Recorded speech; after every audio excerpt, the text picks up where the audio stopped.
ดอกองบ่บัดนี้นี่คือมือชิบแลก็สิคือมื้อเนาะนี่แค่นี้รออาเกนี่หาแค่คุซีแค่มีอะไรกี่ตรงละดีนี่คือมันยังตาคิดดีนี่เราพิจารณาบุตรว่าอะไรสิดี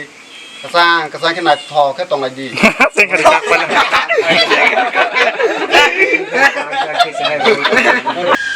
แกนอกเบอร์เตว่าอะไรสู้เลย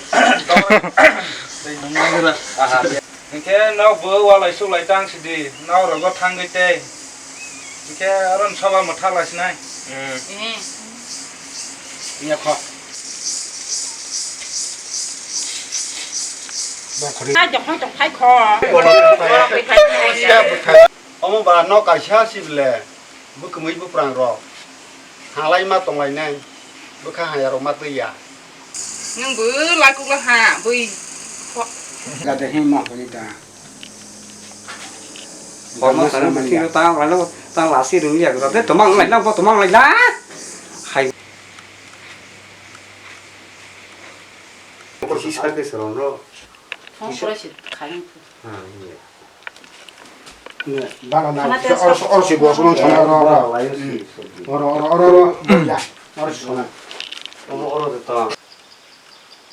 กัดใครพี่กันดิ